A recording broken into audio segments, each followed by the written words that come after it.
What up everybody, it's your boy Angry Earl, and today we're going to talk about premixing. Now this video is geared towards those rotary newbies that may or may not have just recently picked up their first RX-7 or RX-8 or other rotary powered sports car. And this video will show a little bit of that. There's a plethora of knowledge and threads on sites like RX-7 Club, RX-8 Club that go into heavy detail as far as ratios, which brand of premix to use. But we're not going to do that today because I don't have any patience for that. But a little bit of background. Mazda actually has a device called the oil metering plug, or more commonly referred to as the OMP, which inject a small amount of oil into your combustion chamber. And what that does is actually lubricates the apex and side seals. Now over time, since most of our cars are pushing over 30 years old, these pumps and lines become brittle and are subject to failure. So what we like to do is to not rely so heavily on that and bypass it sometimes completely. What we like to do is add premix into our gas tank. So what I like to use is Valvoline TCW3 2-cycle engine oil. You can find this in AutoZone. It's not the best, however, it is cheap and it's relatively easy to find until Idemitsu or any of those other, any oil companies start throwing money in my way. Cheap and reliable it is.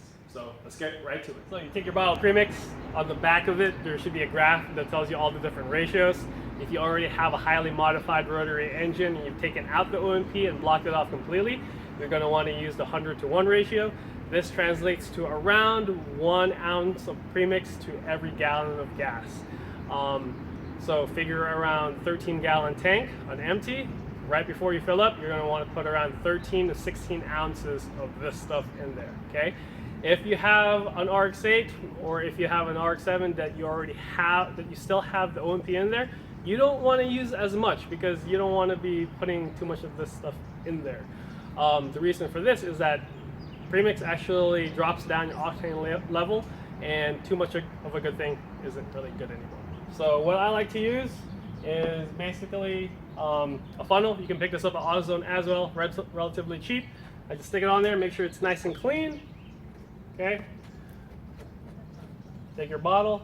Again, 32-ounce bottle divided by 2, that's about 16 ounces, right? Okay, so on cars without the OMP, you're going to put half the bottle on there. Okay, so on cars with the OMP, you just put a little bit.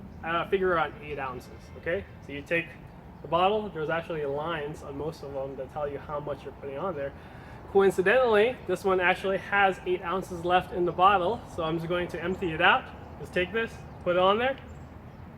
Nice, good stuff. Gains. Take it off, throw the bottle away in your nearest trash can, don't litter, and take your funnel, wipe it off, or you can just go straight from the bottle, doesn't really matter. And that's it, you fill up your tank right there. Preferably you want to put this right before you fill up your tank, but it really doesn't matter, man. It actually mixes quite well. So there you have it, your premix, you're good to go. Enjoy your 200 miles to the full tank on your RX-7 or RX-8.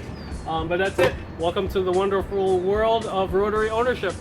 Thanks everybody for checking out my vid on how to premix. I hope you got something out of it. Of course, I take no responsibility if you mess this up and if you mess your car up. As for questions and comments, feel free to leave them in the comments box below. I probably won't get to them because I don't have patience for that. As far as the V8 lovers and rotary haters and basic internet trolls, have fun in the comments box below, but you're wrong. I'm going to rev this shit out of my FD now to prove you wrong. Alright, happy motor.